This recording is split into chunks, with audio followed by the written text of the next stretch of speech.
Encore une affaire Depardieu. L'acteur franco-russo-émirati, dans l'ordre s'il vous plaît, qu'on ne présente plus vraiment ni au public ni aux tribunaux, il s'y présente très bien tout seul, est encore impliqué dans une affaire pénale. Heureusement, cette fois-ci, pas d'agression sexuelle ou pire, mais entre guillemets, simplement une affaire de fraude fiscale aggravée et de blanchiment de fraude fiscale aggravée. L'affaire a fait les gros titres dans les médias généralistes il y a quelques mois. C'est l'occasion parfaite de s'intéresser enfin en détail à ce qu'est la fraude fiscale. Entre la fraude, l'optimisation et l'évasion fiscale, on a parfois du mal à s'y retrouver. La fiscalité est un domaine éminemment technique. Son vocabulaire est aussi précis que régulièrement mal utilisé dans la vie de tous les jours. Pas une affaire médiatique sans son lot de confusion, pas un débat politique sans un mélange plus ou moins habile des notions. Du coup, aujourd'hui, on se pose un peu pour voir ce qu'est la fraude, l'optimisation et l'évasion fiscale. Générique.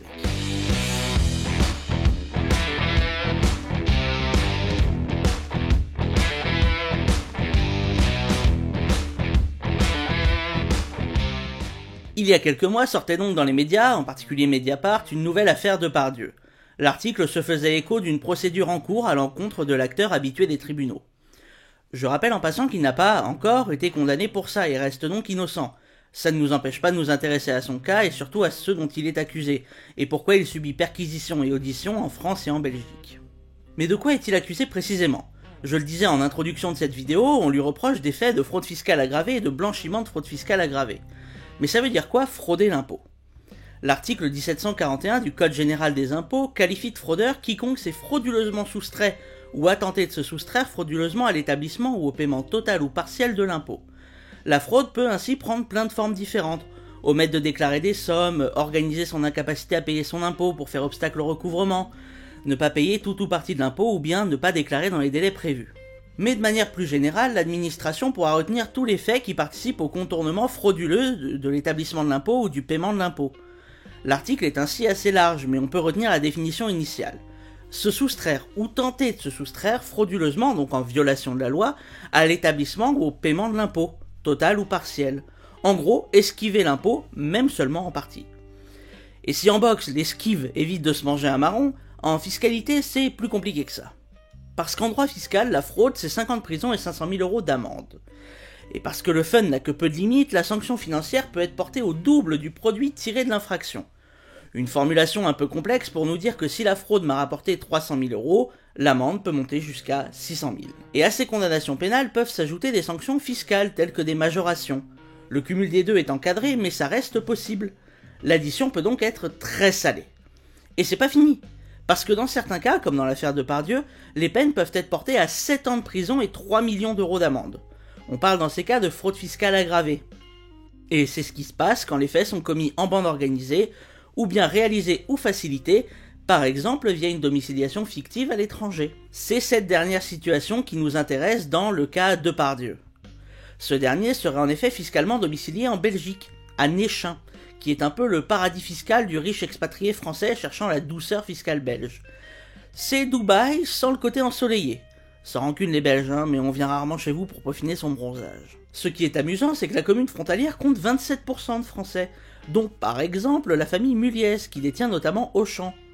Et Depardieu n'a jamais fait mystère des raisons qui l'ont poussé à rejoindre la Belgique. Son départ fait suite à la volonté de François Hollande, président d'alors, d'imposer à 75% les revenus annuels supérieurs à 1 million d'euros.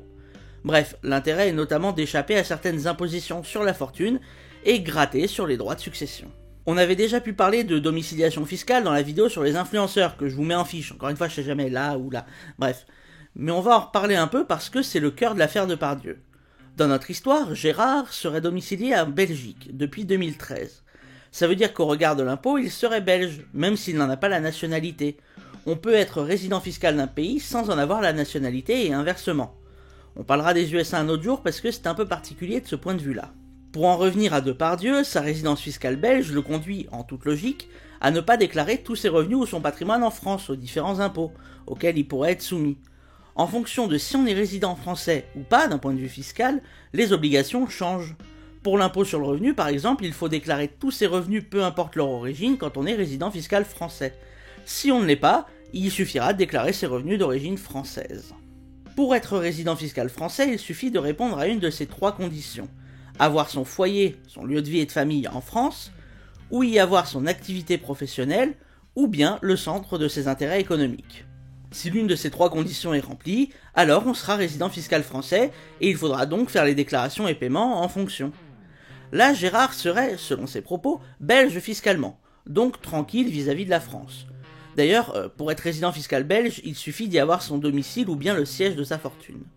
En habitant à Néchin, Gérard Depardieu devrait donc être tranquille. Mais est-ce vraiment le cas? Le fait d'être résident fiscal d'un État n'empêche pas de répondre aux critères d'un autre. On verra ça plus tard, restons sur notre problème principal, ce sera déjà pas mal. Mais il faut simplement retenir que dans ces situations, il existe des accords pour ne pas avoir à payer 2 impôts plein pot. Parce que le cœur de l'affaire est le suivant, Gérard Depardieu ne serait pas réellement domicilié fiscalement en Belgique. C'est du moins la théorie portée par l'administration fiscale française. Ça repose notamment sur le fait que sa maison à Néchin ait été utilisée comme chambre d'hôte, et qu'il y aurait très rarement séjourné. Dans la foulée, il acquiert la nationalité russe et enregistre sa résidence à Saransk, à 600 km de Moscou. Il serait revenu en Belgique en 2016 en divers emplacements. Depuis 2021, il serait physiquement en Belgique, dans la commune de Mont-Saint-Aubert, Néchin ne lui étant plus spécialement favorable depuis ses condamnations. La conséquence de ces pérégrinations, c'est qu'il aurait manqué depuis 2013 à bon nombre de ses obligations fiscales. Il se serait donc frauduleusement soustrait à l'impôt français. Encore une fois, je rappelle, la procédure n'est pas finie, elle a en réalité à peine commencé. Donc jusqu'à preuve du contraire en matière fiscale, il reste innocent, et on considère tout ça au conditionnel. Tant qu'on y est, Gérard n'est pas seulement accusé de fraude fiscale, cette dernière vient souvent avec son ami le blanchiment de fraude fiscale. C'est une infraction qui consiste, selon l'article 324-1 du Code pénal, à réintroduire l'argent en question dans le circuit légal. En clair, le pognon dissimulé à l'administration fiscale est réintroduit dans le circuit économique classique, tout en évitant de nouveau l'imposition. La peine est alors de 5 ans de prison et 375 000 € d'amende. La fraude est donc éminemment prise au sérieux et les peines qui l'accompagnent ne sont pas anodines. On parle quand même de prison. Maintenant qu'on a vu la fraude, il faut absolument qu'on parle d'optimisation et d'évasion fiscale. C'est finalement assez proche dans l'esprit de plein de gens, alors qu'en réalité c'est évidemment différent. Ou du moins plus complexe que ça. Mais pas de panique, on va voir ça. Commençons par l'optimisation fiscale. De manière très simple, c'est le fait d'utiliser des mécanismes légaux pour réduire le montant de son imposition. En clair, je vais chercher à faire baisser mon impôt, mais sans jamais enfreindre la loi. On dit qu'on cherche la voie la moins imposée. C'est une possibilité qui est offerte à toute personne. D'aucuns considèrent que c'est même un devoir d'utiliser les mécanismes que la loi prévoit pour que l'impôt soit plus faible. En clair, impôt, mais pas trop.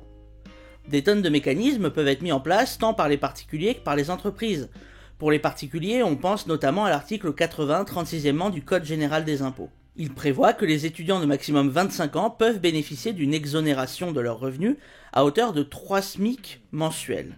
L'idée est de permettre à un étudiant qui a un boulot, qu'il déclare ses revenus seul ou avec ses parents, d'enlever 3 SMIC mensuels aux revenus à déclarer. C'est une exonération. Par exemple, un étudiant qui gagne 6 000 € à l'occasion de son job d'été, c'est vraiment pas mal, pourra déduire environ 5 400 € et n'être imposé que sur 600. Même si dans les faits les calculs sont à peine plus complexes, l'esprit est là. Mais aussi on peut penser à la déductibilité fiscale, à hauteur de 66% et dans la limite de 20% du revenu imposable, des dons effectués à certains organismes non lucratifs. Ainsi, un don de 100 € fait à un organisme éligible donne droit à une déduction d'impôt, une somme que l'on enlève à l'impôt, final de 66 €. Finalement, l'État prend en charge une partie de votre don. On pourrait parler de plein d'autres mécanismes qui touchent d'autres impôts, comme les jeux avec les sociétés, pour les successions, etc. Mais faut rester simple. On va juste retenir qu'il existe tout un tas de possibilités pour, sans enfreindre nullement la loi, faire baisser son impôt.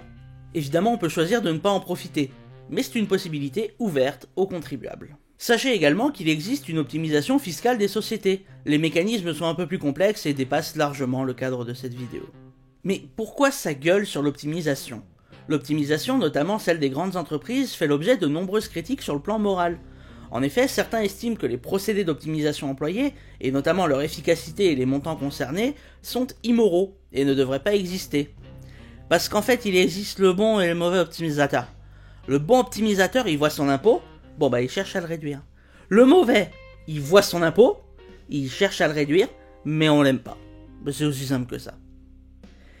Évidemment non, et c'est un sujet sociologique à part entière. La vision des optimisateurs et même des fraudeurs a pu évoluer dans le temps, etc., etc. Bref, c'est une opinion dont il fallait parler, mais comme toutes les opinions, ce n'est pas le propos de cette vidéo. Et maintenant l'évasion fiscale. C'est quoi ? Spoiler, c'est un peu plus complexe. L'évasion, elle, rassemble tous les moyens légaux ou illégaux d'évitement et de contournement de l'impôt qui utilisent les failles des systèmes fiscaux à l'échelle internationale, et notamment les failles dans l'agencement des systèmes. Il n'existe pas de définition légale de l'évasion. Elle n'est pas en soi interdite, mais ça on le verra juste après. Le point de départ est le suivant. Chaque État est libre de mettre en œuvre son système fiscal comme bon lui semble, et sans nécessairement tenir compte de ce que font ses voisins. La conséquence, c'est qu'à l'échelle internationale, voire globale, on a affaire à un puzzle avec énormément de place entre les pièces. Et c'est dans ces espaces que vient se glisser l'évasion fiscale. Mais attention, ça peut être tout à fait légal. L'évasion est un jeu de funambule entre l'optimisation et, comme on l'a vu pour l'affaire de Pardieu, la fraude. Parce que oui, si j'ai pris cette affaire pour illustrer la fraude, c'est en réalité un cas d'évasion qui conduit à la qualification de fraude par l'administration. Là, j'aimerais bien vous parler des célèbres paradis fiscaux, mais la vidéo est déjà assez dense et puis le sujet mérite une vidéo à lui tout seul. On l'ajoute donc à la pile des trucs dont il faudrait que je parle un jour, mais pas tout de suite. Ce qu'il faut retenir, c'est qu'ils jouent un rôle central dans l'évasion fiscale, en fournissant aux évadés un endroit où déclarer leurs revenus à moindre frais et à moindre impôt. Si vous avez un besoin absolu de vous informer sur le sujet, vous avez la vidéo sur les influenceurs à regarder une fois cette vidéo finie. Je vous mets le lien en fiche, mais restez, on n'a pas fini notre histoire. Pour résumer donc, le fraudeur est un délinquant, l'optimisateur un petit malin, et l'évadé, ça dépend de quel côté de la ligne il se place. Mais les trois ont un objectif en tête, payer moins d'impôts. De manière générale et en toute logique, l'administration fiscale cherche à lutter contre les procédés illégaux d'évasion. Mais pourquoi ? Et d'ailleurs, pourquoi plus largement lutter contre l'évitement fiscal, même légal ? On verra ça dans la vidéo de la semaine prochaine. L'évasion, l'évitement et l'optimisation ne sont pas nouveaux. Il est même fort à parier que ça a commencé dès les premières impositions. Mais depuis la mondialisation, puis la globalisation et la numérisation de l'économie, deux nouvelles fenêtres se sont ouvertes. L'objectif est désormais, pour les entreprises, et pour les particuliers, de parvenir à une double non-imposition. On cherche à ce que les revenus ne soient imposés nulle part. Et dans le même temps, les États veulent une taxation unique qui permettrait une imposition juste et réelle de ces contribuables. C'est un processus qui est en cours et qui fait appel à beaucoup de problématiques qui, comme j'ai pu le dire de nombreuses fois dans cette vidéo, feront l'objet de développements ultérieurs. Aujourd'hui donc une vidéo assez dense parce qu'il fallait absolument qu'on aborde ce que n'est pas la fraude fiscale pour être bien sûr de ce qu'elle est. On suivra évidemment l'affaire de Pardieu de près pour une prochaine vidéo ou de prochains shorts pour vous tenir au courant. Merci d'avoir suivi cette vidéo jusqu'au bout. Comme toujours, les sources sont disponibles en description via le lien Zotero. Si vous n'êtes pas abonné, n'hésitez pas à le faire et pensez à activer la cloche pour être tenu au courant des publications. Pensez à commenter et à liker pour que je puisse voir vos retours et améliorer les futures vidéos, mais aussi pour que YouTube puisse remarquer la chaîne. Et dites-moi quel sujet je pourrais aborder à l'avenir, ça m'intéresse vraiment. Comme toujours, paix, amour, mais surtout droit fiscal, la bise.